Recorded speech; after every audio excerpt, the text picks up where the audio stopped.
평생 수고보다 하루의 은혜가 더 크다라는 제목으로 하나님 말씀 증거하도록 하겠습니다. 앞부분 16절부터 21절까지를 보면은 이스라엘의 더러움에 대해서 하나님께서 계속 질책을 하십니다. 그러면서 그들이란 말을 써요. 그들이 땅을 더럽혔다. 마치 월경 중에 여인의 부정 같다. 그 월경을 성경에서는 부정하다고 묘사를 많이 합니다. 그들이 땅에 피를 쏟았다. 그들 때문에 내 이름이 더럽혀졌다. 그들 때문에 더럽혀진 이름을 내가 아꼈다. 계속 그런 얘기가 반복되고 있습니다. 그래서 뭔가 이상한 느낌을 받아요. 하나님은 본인이 피해 본 것에 대해서 굉장한 피해의식이 있구나. 그런 느낌이 있어요. 안 그렇습니까? 뭐 이렇게 좀 피해 좀 당했다 그렇게 안달을 하시나. 저는 그렇더라고요. 그래서 약간 조금 불편했습니다. 한번 읽어봅시다. 17절, 18절 두 절 한번 읽겠습니다. 시작. 인자야 이스라엘 족속이 그들의 고국 땅에 거주할 때 그들의 행위로 그 땅을 더럽혀나니 나 보기에 그 행위가 월경 중에 있는 여인의 부정함과 같으니라. 그들이 땅에 피를 쏟았으며 그 우상들을 말미암아 자신들을 더럽혔으므로 내가 분노를 그들 위에 쏟아. 넘어가서 21절 읽겠습니다. 시작. 그러나 이스라엘 족속이 들어간 그 여러 나라에서 더럽힌 내 거룩한 이름을 내가 아꼈노라. 하나님께서 굉장히 피해의식을 갖고 있는 것 같고 니네 때문에 내가 내 이름이 먹칠당했어. 뭐 이런 느낌 같아요. 그래서 내가 참 괴롭다, 힘들다. 하나님이 한탄하는 모습같이 보이기도 합니다. 특별히 그 클라이막스가 23절이거든요. 그래서 내가 내 힘으로 내 이름을 거룩하게 만들겠다. 내 이름의 가치를 높이겠다. 뭐 그런 말씀까지 들려요. 23절 읽겠습니다. 시작. 여러 나라 가운데서 더럽혀진 이름 곧 너희가 그들 가운데서 더럽힌 나의 큰 이름을 내가 거룩하게 할지라. 거기까지만 봅시다. 이걸 딱 보면 겉으로 보면 하나님께서 굉장히 이기적이고 또 자기 자신의 생각만 너무 하는 것 같은 느낌을 받습니다. 과연 그게 맞냐는 거예요. 아니겠죠. 이렇게 하나님께서 더러워진 이름을 내가 거룩하게 하리라. 이것이 위로라는 것입니다. 우리에게 위로. 이게 앞뒤 맥락을 알아야 되는데 지금 이스라엘 백성들의 상태가 어떻습니까? 박살이 나고 포로로 끌려가고 자신감도 없고 자존감이 다 무너져 내린 자포자기 상태입니다. 여러분 그 낭망도 체질화된 낭망이 있죠. 어떤 사람을 보면은 낭망한 지 너무 오래돼 가지고요. 스스로 힘으로 못 일어납니다. 이게 체질화돼 가지고 굳어졌습니다. 도저히 못 일어나요. 이렇게 살이 이 팔도 굳어지면 안 펴지잖아요. 이거 한 뭐 1개월, 2개월 묶어놓고 보십시오. 이게 안 펴져요. 굳어져 버렸다고요. 그래서 체념이 굳어진 겁니다. 하나님께서는 하나님 백성의 체념을 안다는 것입니다. 이렇게 널브러진 사람, 자빠진 사람, 이 사람한테 뭐 하라 그런다고 못 합니다. 여러분 진짜 이 에너지 제로인 사람 만나보세요. 뭘 하라 그 말이 안 나와요. 못 해요. 그래서 지금 하나님께서는 하라라고 하시는 말씀 대신에 내가 한다라고 하는 말씀입니다. 그러니까 위로죠. 하래도 너 못할 존재라는 거 내가 알아. 그래서 자포자기한 백성들에게 내가 할 거야. 내가 일할 거야. 내가 너를 깨끗하게 해줄 거야. 내가 너를 일으켜 줄 거야. 그래서 이게 위로라는 것입니다. 우리도 마찬가지입니다. 뭐 우리 힘 남아있을 때 내가 뭐 한다고 설치죠. 그래서 더 망치잖아요. 근데 체념 상태, 완전히 자포자기 상태에 빠질 때가 있습니다. 에너지 제로예요. 그때 하나님께서 오셔가지고 네가 좀 해라. 그렇게 말씀하지 않으시고 내가 한다에 내가 뭐 감기 정도 걸리면 뭐 약 먹고 낫겠다 그러죠. 근데 의사도 손 못 쓰는 그런 병에 걸린다 그러면 자포자기 하잖아요. 그때 하나님이 내가 한다 그런다고요. 그게 그래서 위로라고요. 하나님이 일하시면 됩니다. 믿습니까? 내가 말씀하는 걸 이루리라 말씀하잖아요. 그게 위로라는 거예요. 오늘 그 내용입니다. 그래서 유심히 보면은 앞부분에 보면 16절부터 이제 쭉 보면은 23절까지는 주어가 그들이에요. 그들. 이스라엘 백성이라고. 근데 주어가 교체가 일어납니다. 너희는 그랬던 말씀이 그들은 그랬던 말씀이 내가로 바뀌어요. 24절 앞부분만 봅시다. 내가 너희를 여러 나라 가운데서 인도하여 내고. 거기 그만 보세요. 주어만. 하나님께서 이제 내가 하겠다고 나온다고요. 내가. 주어가 바뀝니다. 이게 주어가 하나님으로 바뀐 걸 뭐라 그러냐 하면 하나님의 열심 그래요. 하나님의 사랑 그러기도 하고 하나님이 주어, 내가 주어가 돼서 일하기 시작하겠다. God works. 하나님이 일하신다. 이게 위로라는 것입니다.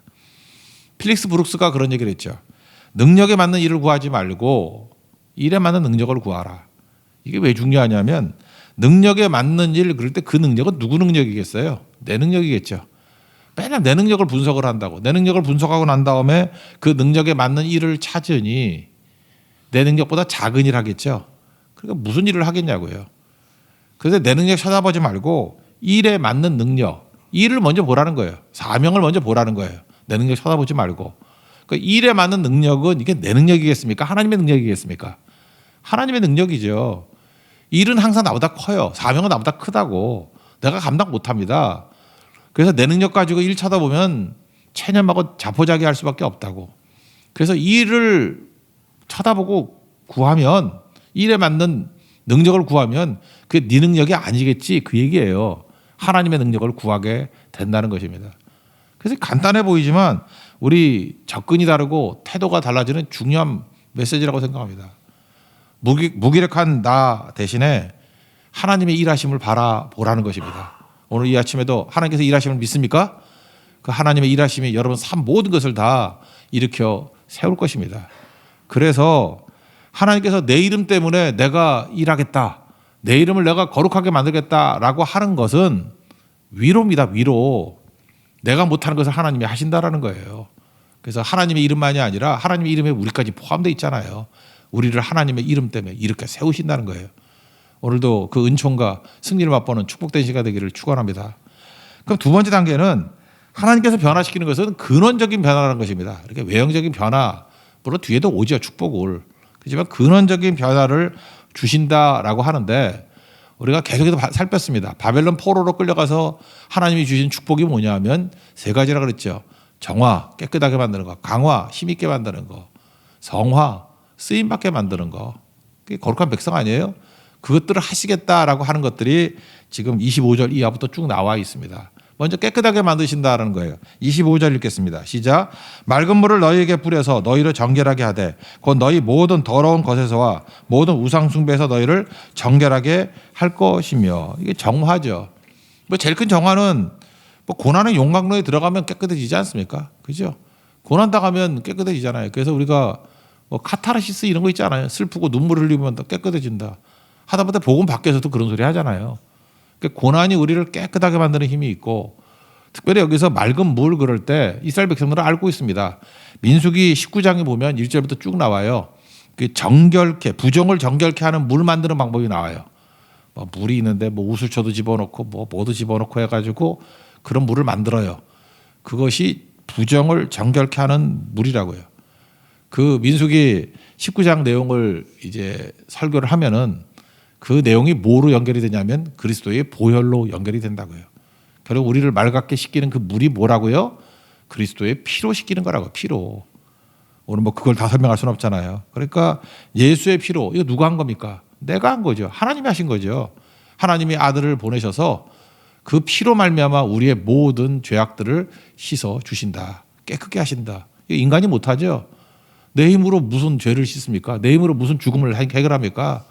내가 너희를 위해서 하겠다는 거야. 내가 한다. 내가 너희의 모든 죄악들을 씻어 주마. 정결케 하마. 그 말씀이라는 것입니다. 그리고 그 다음 단계는 뭐라 그랬어요? 새 마음을 주신다. 새 마음이 뭐겠어요? 마음까지도 변화시켜 주신다는 거예요. 새 마음은 뭐 성령이 주시는 마음이겠죠. 근데 이건 어떤 마음이냐면 돌이 살처럼 부드러워진 마음이에요. 여기 26절 보니까 굳은 마음 밑에 나눠주에 뭐라고 돼 있어요? 돌이라고 돼 있고 부드러운 마음은 뭐로 돼 있죠? 고기라고 돼 있어. 아, 이렇게 살벌하게 번역을 했어. 살이죠, 살. 아, 여러분 이걸 만지면서 고기가 많아 이러나? 살이 많다. 누가 어떤 남자가 이렇게 엉덩이에 살이 많아 그러면 너는 엉덩이에 고기가 많아 그러나? 아, 이게 살벌하게 번역을 해놨어요. 그러니까 돌이 살처럼 부드러워지게. 돌이 살처럼 부드러워지게. 살은 부드럽잖아요. 그러니까 하나님께서 우리를 부드럽게 만드신다는 것입니다. 26절 읽겠습니다. 시작. 또 새 영을 너희 속에 두고 새 마음을 너희에게 주되 너희 육신에서 굳은 마음을 제거하고 부드러운 마음을 줄 것이며. 그러니까 굳은 마음, 돌 같은 마음을 부드러운 마음, 살같이 이렇게 부들부들한 마음으로 변화시켜 준다라는 것입니다. 항상 이게 굳어지면 문제가 되죠. 제가 지난번 말레이시아 선교를 갔을 때 인상적인 게 있었어요. 우리 정형외과 의사 선생님이 한번 같이 가셨는데 하여튼 복음도 증거하지만 그쪽들도 많이 쓰더라고. 뭐 이렇게 쑤시고 아픈 사람이 많은가 봐. 뭐 다 와 있는데 뭐 보니까 그 정형외과에서 하는 건 주로 때리는 거더구만. 이렇게 와 막 때려 막. 아파 죽는다 그러니까 막 미소를 띠면서 계속 때려. 그래서 난 정형외과 의사를 하고 싶었어요. 되게 신나겠더라고. 계속 때려. 막 소리 지르도 더 때리고. 거기서 그치나 했더니 이게 모르게 도구 같은 걸 망치를 꺼내더라고. 분명 망치였어요. 망치로 때려. 그러니까 더 아파 죽는다 그러죠. 그래서 손으로 때리다가 안 되면 망치로 때리는구나. 나 거기서 끝나는 줄 알았어요. 그랬더니 또 비장의 무기를 총을 꺼내더라고. 그래서 지금 웬 총이야 그랬더니 총같이 생긴 의료기구인가 봐요. 총 쏘듯이 살에 대고 총을 막 쏘는 거야. 따다닥 이렇게. 보니까 뭐 한번 물어봤어요. 뭐냐 그랬더니 이게 굳어진 돌 같은 거를 깨는 거래요. 그래서 돌 깨가지고 조각조각 내서 나중에 부드럽게 만드는 게 정형외과에서 하는 거 기본 원리인 것 같아요. 제가 그래서 순간적으로 말레이시아에서 한번 기도했던 적이 있어요. 하나님 영적으로 나도 저런 총 같은 거 하나 주세요.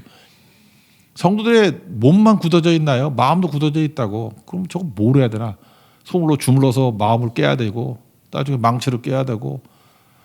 난 그 총 같은 거 하나 갖고 싶더라고. 그죠? 갖다 놓고 막 다다닥 하면은 내가 보니까 그 비장의 무기 원래 그 총으로 해도 다 될 건데 의사인 척 하려고 손을 했던 것 같아. 괜히 고통 주다가 내가 볼 때 그거 한 방이면 끝나.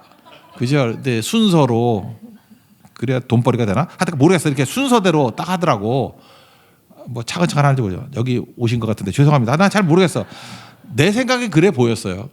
그 총 하나 갖고 싶어요. 거기서 팔면 하나 사고 싶더라고. 막 다다닥 쏘는 건데 그 내용이 그거거든요. 여러분 인생에서 굳어진다는 건 약해진다는 뜻이에요. 연성을 유지하십시오. 하나님이 성령께서 우리에게 오셔서 하시는 일이 뭐냐면 마음을 부드럽게 만드는 거예요. 돌 같은 마음을 살같이 부드럽게. 그러면 다 살아나게 되는 거죠. 굳어지면 일 못합니다. 굳어지면 쓰임받지도 못하고요. 굳어진 것 자체가 약한 거예요. 나이 들어서 굳어져요. 여러분 그 돌아가신 분들 만져봤습니까? 목상은 자주 만지잖아. 그 돌아가신 분들 내가 보니까 한 20분 되기 전에 딱딱해지던데 굳어져요. 그래서 완전히 굳어지면 죽은 거예요. 그죠? 그러니까 우리 생명력이라는 게 무엇입니까? 돌 같은 것을 살같이 부드럽게. 성령께서 그것을 하신다는 것입니다. 그럼 도대체 부드럽게 만들어서 뭐 하려는 거예요? 말씀에 순종하게 만든다는 거예요. 부드러워야 말씀에 순종이 되지 딱딱한 마음은 불순종하게 된다는 거예요. 그러니까 성령께서 우리에게 부드러운 마음을 주사 말씀에 순종하게 하신다. 27절입니다. 시작. 또 내 영을 너희 속에 두어 너희로 내 율례를 행하게 하리니 너희가 내 규례를 지켜 행할지라. 그러니까 부드러운 마음 주셔서 말씀 순종하게 만드니까 이것이 강화죠. 하나님 말씀이 내 속에 들어오면 강해진다 그랬잖아요. 그죠? 하나님 말씀의 검이 이게 공격력 무게 아니야. 하나님의 전신갑주에서. 히브리서 4장 19절도 하나님 말씀은 살았고 활력이 있어. 저희 날선 어떤 것보다 예리하다. 이 말씀이 우리를 강하게 만드는 거라고요. 그래서 강한 교회가 어떤 교회입니까? 말씀이 들리고 말씀대로 순종하는 교회가 강한 교회라고요. 말씀 중심적인 교회가 강한 교회입니다. 뭐 힘 있는 사람이 딴 게 아니에요. 말씀의 힘보다 더 강한 사람이 없다라는 거예요. 그래서 우리를 강화시킨다라는 것입니다. 그리고 마지막에 하나님께서 출애굽기 19장 5절 6절 나오잖아요. 너는 내 소유다. 내 보배다. 제사장 나라 되라. 그리고 거룩한 백성이 되리니. 거룩한 백성이 뭐라 그랬어요? 따라 떼어 놓았다. 다시 말해서 쓰임받는 백성이죠.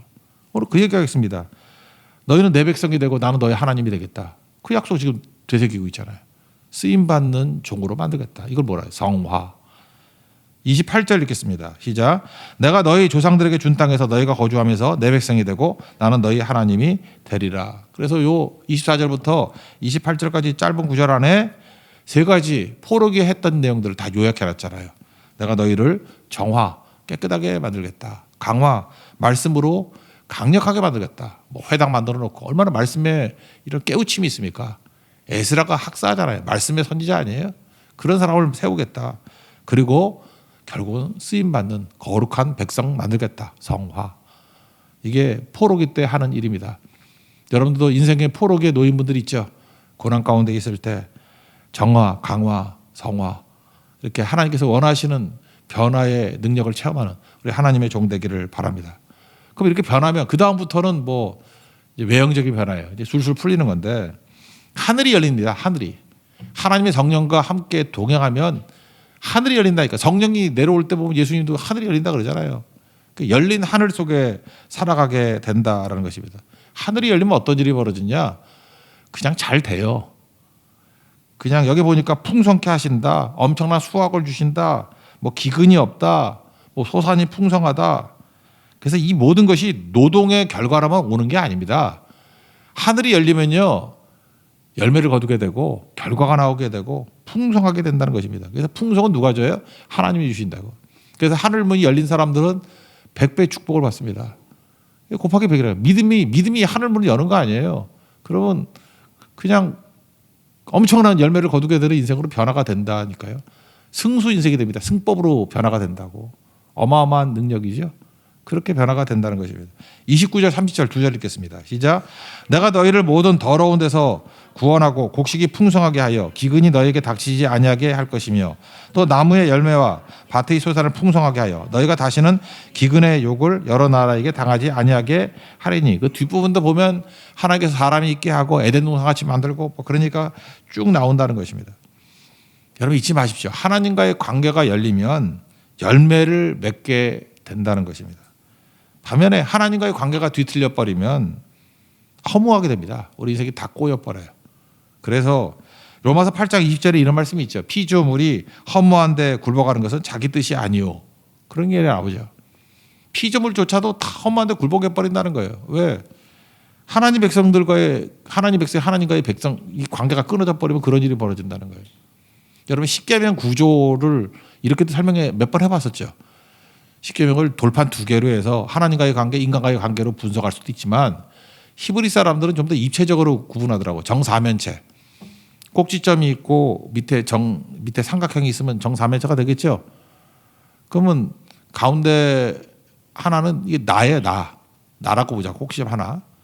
하나는 1, 2, 3계명은 하나님과의 관계예요. 맞죠? 4계명은 안식일이니까 빼놓고 5, 6, 7계명은 사람과의 관계예요. 뭐 부모 공경하고 뭐 그죠? 뭐 도둑질하고 뭐 가늠하지 말고 사람과의 관계잖아요. 대인 관계. 8, 9, 10은 물질과의 관계예요. 대물 관계. 그러니까 나를 중심으로 세 가지 관계가 있다는 거죠. 1, 2, 3계명 대신 관계. 5, 6, 7계명 대인 관계. 8, 9, 10계명 대물 관계. 안식일이 뭐냐? 안식일은 띄워놓은 거예요. 이거 다 회복시키는 거예요. 관계 회복시키는 거. 그래서 안식일은 모든 하나님과의 관계를 회복시키기 위해서 예배드리고 이웃과의 관계를 회복시키기 위해서 코이노니아 교제를 해야 되고 물질과의 관계를 회복시키기 위해서 쉬게 만들어야죠. 관계 회복이다. 히브리 사람들은 그렇게 해석을 하더라고. 저는 그것도 굉장히 중요하다고 생각합니다. 그래서 히브리 사람은 이렇게 생각하는 거예요. 우리가 하나님 앞에서 범죄했잖아요. 범죄하면 그 꼭지점 하나가 잘리죠. 내가 하나님과의 관계가 끊어지니까 사람과의 관계도 끊어져 버려요. 그래서 가인이 아벨 쳐 죽이고 그리고 땅이 저주를 받아요. 엉겅퀴를 내고 수고해야 열매 거둘 수 있고. 그러니까 왜 땅이 이 꼴이 돼 버렸죠? 내가 하나님과의 관계가 끊어져 버리면 대인 관계도 깨지고 대물 관계도 깨진다는 거예요. 그러니까 중요한 건 뭐예요? 하나님과의 관계 회복이 있으면 다 회복됩니다. 그러니까 피조물이 왜 허무한데 굴복하는지 아시겠죠? 어찌 보면 인간 때문에 그런 거예요. 그래서 하나님의 아들들이 오기를 기대한다잖아요. 빨리 회복되게 해달라고. 하나님과의 관계가 회복돼야 나머지가 다 회복이 되는 거예요. 여러분 주변이 황폐해진 이유 중에 하나가 뭐냐? 나의 불순종일 수 있다는 것입니다. 이 동물들 보면 되게 험한데 굴복하는 거 되게 많아요. 나는 소나무를 되게 좋아하는데 남산에 옛날에 뭐 하루에 한 번씩 올라가고 그랬었는데 우리 애국가 있잖아요. 남산 위에 저 소나무 부를 수가 없어. 소나무 다 죽어서. 남산 위에 소나무가 없어요. 남산 위에 저 아카시아 그렇게 불러야 될 것 같아.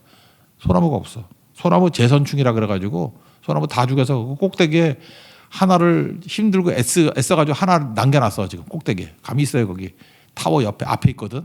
막 이게 뭐 가드레일 해놓고 못 들어가게 해놓고 그 하나 남겨놨어. 원래 남산이 전부 다 소나무였는데 이 소나무 재선충으로 다 죽었대요. 나 그때마다 로마서 8장이 생각나요. 우리 인간의 범죄 때문에 허무에 굴복하는구나. 그죠? 근데 우리가 회복되게 되면은요, 땅이 못 받습니다. 진짜 그래요. 이게 다 일어나게 된다는 거예요. 주변에 있는 모든 것들이 다 살아나게 된다는 것입니다. 또 옛날에 그 웃겼던 일이 한 번 있죠. 지금 한 10년 전 일인데 2015년에 우리나라 대통령도 베이징 갔었어요. 갔더니 베이징에서 뭐 잘 기억을 안 나. 무슨 70주년이야. 무슨 70주년일까? 15년이니까. 하여튼 뭐 70주년이었어요. 그래서 뭐 장쩌민도 있고 시진핑도 있고 뭐 다 나와가지고 뭐 퍼레이드 하는 거 있었네. 열병식. 근데 북경 저도 자주 가봤지만 되게 흐리거든요. 이렇게 스모그가 많아요. 여기도 지금 뭐 미세먼지 날라오는데 거기 얼마나 심하겠어. 근데 너무 하루들이 맑은 거야. 그때 거기 기사 한번 찾아보세요. 2015년 그 북경 열병식 찾아보면 나올 건데 4조 원이 들었대. 그렇게 맑은 하늘을 만든다고 공산당이 무서운 거예요. 그죠? 그래서 열병식 블루를 만들기 위해서 맑은 하늘을 만들기 위해서 공장을 한 달 동안 쉬게 만들었대. 가게도 다 쉬게 만들고 나오지도 못하게 만들고 차도 못 움직이게 만들고 그러니까 날씨가 맑아지지. 근데 4조 원 들었대. 진짜 무서운 애들이죠. 굶어 죽든지 말든지. 제가 그 생각을 한번 해봤어요. 이야, 저거 하나님이 손대시면 하루면 끝나는데 바람 한번 불면 다 끝나는 거 아니에요? 그죠? 그냥 태풍 한번 와가지고 맑은 하늘 비 온 다음에 맑잖아요. 저걸 4조 원이나 들여야 되나? 제가 그거 바라보면서 공산당이 하는 일들이 뭐냐면 모든 걸 다 자기 힘으로 하려고 그러는 거야. 뭐 인공비도 내린다며 뭐 인공으로 뭘 하고 그러니까 백날 해보라고 하루아침에 다 끝나버리는 거지. 난 느낌에 이상해. 이거 중국 사람 들으면 나한테 혼낼까? 그 인위적으로 싼 때 만들었잖아요. 뭐 어마어마한 때 뭐 만들어가지고 했다는데 나 그거 무너질 것 같아. 자꾸만 인간이 뭐 최고다 그러는 건 불안해. 전 세계에서 제일 높다 불안해. 내가 월드 트레이드 센터에서 불안했어. 그 박살나잖아요. 여러분 같으면 뭐 테러 집단이 그거부터 부서뜨리고 싶겠지. 그래서 여러분들 인간이 뭘 만들어서 내가 최고다 그 되게 위험한 거예요. 그게 바벨탑이라고. 하나님의 은혜를 구해야죠. 평생의 수고가 하루의 은혜보다 못하다라는 것입니다. 오늘 그 얘기죠. 신명기 6장 뭐 10절 11절 신명기 6장 보세요. 쉐마도 나오지만 하나님의 은혜가 임하면 내가 건축하지 아니한 성읍을 얻게 하고 채우지 아니한 아름다운 물건이 가득한 집을 줄 것이고 파지 아니했는데 우물이 막 터져 나오고 심지 아니했는데 포도원과 감람나무가 넘쳐나게 될 것이다. 이게 뭐예요? 하루의 은혜죠. 내가 뭘 해야 된다고 되는 게 아니에요. 반면에 시편 127편 1절 2절 솔로몬의 시편 한번 보세요. 여호와께서 집을 세우지 아니하시면 백날 세워봐야 세우는 자의 수고가 헛되고 정을 지키지 아니하시면 파수꾼이 잠 안 자고 깨어 있어봐라. 뭐 딴 데로 오지. 일찍 자고 일찍 일어나고 늦게 누우며 수고의 떡을 먹으면 헛되도다. 이게 허무함이거든요. 그래서 그 뒷부분에 나오는 내용들이 뭐냐면 하나님께서 하늘을 열어주셔야 열매가 있다. 그래서 이스라엘 백성들에게 은혜를 가르쳐 주시는 장면입니다. 여러분 은혜 구하고 은혜 안에서 승리하는 하나님 종되기를 바랍니다. 또 하나 가르쳐줘요. 기도. 은혜 있는데 이것도 구해야 된다. 그래서 37절 그 뒷부분 보세요. 그래도 이스라엘 족속이 이같이 자기들에게 이루어 주기를 내게 구하여 할지라. 내가 그들의 수요를 양떼같이 많아지게 하되. 그래서 우리 신약의 백성들은 뭐로 살죠? 여기 약속대로 하나님의 은혜로 살고 또 뭐로 살아요? 기도로 산다고. 그래도 기도해야 된다고. 구해야 할지니 기도할 때마다 어떤 일이 벌어집니까? 지속적인 은혜가 임하게 된다는 거예요. 지속적으로 열린 하늘 속에 살아간다는 것입니다. 제일 바보는 뭐냐 하면은 열린 하늘을 경험하고 난 다음에 또 농땡이 쳐가지고 또 닫힌 하늘 속에서 또 총 같은 거 막 얻어 터져가지고 돌이나 깨고 있고 아빠 죽는다고 맨날 저 아둘람에서 소리나 지르고 소리 지르는 권사님, 소리 지르는 집사님 그거 보면서 지옥을 방불케 하는 얘기죠. 언제까지 그러고 있을 거예요? 언제까지? 물론 육체야 그럴 수 있겠죠. 영적으로도 열린 하늘 속에 살아가면 날마다 우리를 회복시키는 능력의 역사가 있게 될 것입니다. 자리에서 일어나겠습니다. 나의 하나님 찬양하겠습니다.